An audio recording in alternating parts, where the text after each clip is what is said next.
답답해요. 답답해. 그러니까 자기 형편에 맞게 가진 게 없고 돈이 없다. 그러면은 신체가 건강하면 아유 어디 마트라도 가서 물건이라도 파는 거죠. 아니면 공장이라도 가서 물건이라도 뭐 쌓든지 포장이라도 하든지 아니면 택배 회사를 가서 물건이라도 정리해 주든지. 그런데 또 그런 거를 또 그런데 들어가서 일이라도 하면 또 먹고는 살아요. 일이라도 하니까. 근데 또 그런 것도 가리는 사람이 있어. 아 그거 어떻게 해요. 그런 일을. 이 사람은 대책이 없는 거야. 할 줄 아는 것도 없으면서 직업을 이것저것 가리는 사람. 그런 사람들은 아무리 태극도령을 만나고 부처님을 만난들 예수님을 만난들 답이 없다 이거예요. 답을 못 내려주는 거예요. 열심히 뭔가 하려고 할 때 근면하고 성실할 때 또는 자기가 뭔가 할 줄 아는 기술이라도 하다못해 있을 때 하다못해 고양이 털이라도 잘 깎으면 반려동물들 미용이라도 할 수 있잖아. 그렇죠? 아니면은 그런 곳에 샵에 취직해서 월급이라도 받을 수 있고 일단은 일을 하는 게 좋죠. 월급 많이 주네 작게 주네 그거 따질 때가 아니야. 지금 대한민국이 지금 떠들썩하죠? 여기저기서 뭐 촛불 집회하고 떠들썩합니다. 지금 경기가 많이 안 좋은 상태예요. 경기가 많이 안 좋은 상태고 힘든 기업들도 많고 각자 개인 자영업 하시는 분들도 매우 힘들고 그렇습니다. 또 왜 그러느냐?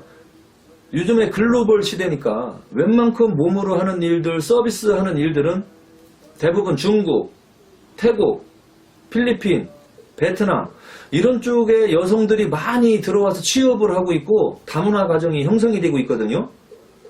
그럼 그분들은 그쪽에서 외국에서 온 그 여자들은 일을 열심히 해. 월급을 100만 원인지 150만 원 받아도 열심히 해. 네? 열심히 해. 근데 한국 사람한테 150만 원 주고 일하라게 봐. 열심히 하겠어요? 이거 갖다 어떻게 먹고 살아? 이렇게 되는 거지. 그러다 보니 한국에 있는 웬만큼 서비스의 일은 외국인들한테 다 뺏겼어요. 그 사람들은 한국에서 일해서 자기네 나라로 부모님한테 용돈 보내주고 있겠지. 그러니까 한국 돈이 외국으로 다 빠져나가는 거야. 그러니까 한국 돈이 점점 줄지. 한국 사람들이 외국에 나가서 돈을 벌어와야 되거든요. 근데 외국에 나가서 벌어올 곳이 별로 없어. 그리고 한국에 있는 기업들은 부도나는 곳이 많죠. 그래서 어떻게 해야 됩니까? 외국으로 나가고 있습니다. 뭐 베트남, 태국, 필리핀, 인도네시아, 말레이시아, 인건비가 싼 쪽, 중국 다 외국으로 나가서 사업을 하잖아요. 인건비가 싸니까. 한국에서는 해봐야 인건비 뭐 막 주고 막 이것 빼고 저것 빼고 하면은 재료값 빼고 하면은 타산이 안 맞으니까 한국에서는 사업이나 기업을 못할 지경에 이른 겁니다. 웬만큼 일자리는 외국인들한테 다 뺏겼고 그런데다가 학교 다닐 때 뭔가 20대 때 처녀총각 때 배운 것도 없고 기술 같은 것도 없고 애 키우고 살다가 이제 사회생활을 하려고 하니 할 줄 아는 게 없지 할 만한 게 없고 그러면 할 수 있는 건 뭐겠습니까? 몸으로 때우는 일밖에 없는 거예요.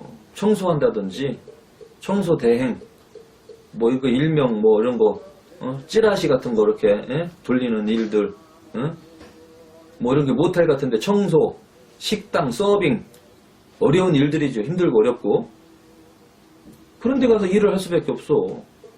그래야지 먹고 살거든요. 근데 그런 것도 하기 싫어하는 사람들이 있어. 그런 것도 하기 싫으면서 나 어떻게 해요? 언제 잘 살아요? 어떻게 하면 돼요? 이런 분들 대책 없는 분들 그러니까 전 볼 때 답이 없는 사람들은 대책 없이 전 보러 오는 사람들이 제일 제가 볼 때는 좀 할 말이 없어. 할 말이. 그렇다고 해서 지금 방송에서 이야기한 것처럼 이거라도 하세요. 저거라도 하세요 하면은 또 선뜻 한다고는 또 안 해. 아직 배가 부른 거죠. 아직 배가 부른 겁니다. 진짜 돈 없어서 전기도 끊기고 물도 끊기고 핸드폰도 끊기고 라면도 떨어져 가고 해야지 이제 그때는 나가죠. 그때는 식당이라도 다녀서 나가서 일을 해서 100만 원이든 150만 원이든 벌면 그걸로 쌀 사다가 밥은 해 먹을 수 있잖아. 굶어 죽지는 않아. 근면성과 성실성만 있으면 굶어 죽지는 않거든요. 근데 안타까운 거는 뉴스 같은데 매스컴에서 볼 때 비관해서 자살하는 사람들, 뭐 우유값을 몇 달치 밀렸네, 뭐 했네, 해갖고 가족들끼리 동반 자살하는 경우들 참 매우 안타까워요. 그 자살할 생각으로 나가서 일자리 찾으면 얼마든지 사실은 일해서 먹고 살 수 있습니다. 근데 이 멘탈, 정신적인 문제예요. 멘탈 문제, 정신적인 문제지 남들 눈치 보고 이거는 싫고 저거는 싫고 쉬운 일은 하고 싶고 어려운 일은 하기 싫고 남들 눈치는 보고 창피하고 그러니까 집구석에서 방구석에서 맨날 술을 소주 이렇게 깡소주 이런 거 이렇게 먹으면서 이렇게 비관하다가 술김에 에라 모르겠다 하고서 가족들 먼저 보내고 자기 뛰어내리고 막 이런 짓을 사건을 치는 사람들 있잖아요. 우울증. 자기가 걸어다닐 수 있고 손발 움직일 수 있으면 일자리 찾으면 아직도 많이 있습니다. 그러니까 가리지 말라는 얘기야. 일할 수 있으면 행복이니까 이 일 저 일 가리지 말고 닥치는 대로 하자는 얘기지. 하다못해 세차장 가서 차례도 닦아요. 예? 그러면 먹고는 살잖아. 근데 그게 하기 싫으면서 죽는 거야. 이게 문제인 거죠. 그래서 죽을 사람은 못 살립니다. 우울증 걸리고 이게 마인드가 멘탈이 붕괴가 되어 있고 그렇게 떨어져 있는 사람들은 언젠가는 사고를 쳐요. 그 우울증에서 헤어나오지 않는 이상. 자기 생각대로 안 되면 우울하거든. 자기 생각대로, 자기 틀대로, 계획대로 안 되면 우울한 사람이야, 이 사람은. 무엇을 해도. 나가서 사람 만나고 이 일이라도 하든 저 일이라도 하든 무슨 일을 하더라도 그렇게만 살면 참 좀 인생은 힘든 거지만 살아갈 수도 있는 건데 아예 도전도 안 해보고 준비도 안 하고 노력도 안 하고 이런 분들이 정보로 와도요 답이 없다는 거 제가 말씀드립니다. 그러니까 점집에 가도 답이 없어요. 아무것도 할 줄 아는 게 없고 닥치는 대로 일을 해야 되겠다. 그런 각오가 없는 분들은 부처님을 찾아가든 도통을 하신 스님한테 찾아가더라도 또는 점집, 무당집을 찾아가도 답이 안 나옵니다.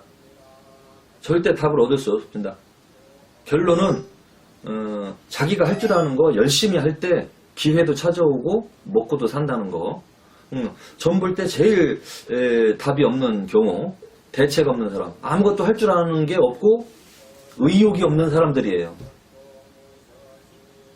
여러분들은 혹시 그러하지는 않은지 아니면 지금 인생을 최선을 다하시면서 만족하고 성취감을 느끼면서 살고 계신지 한번 물어보고 싶습니다. 만족하십니까? 최선을 다해서 살았습니까? 성취감을 느끼고 있습니까? 아니면 힘들어, 어려워. 그럼 그것을 이겨내기 위해서 죽기 아니면 까무러치기로 이 세상에 도전해보고 노력을 해보셨습니까?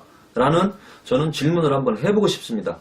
안 해보셨다면 점집에 가도 답은 안 나옵니다. 자, 이상 태극도령이었습니다. 감사합니다.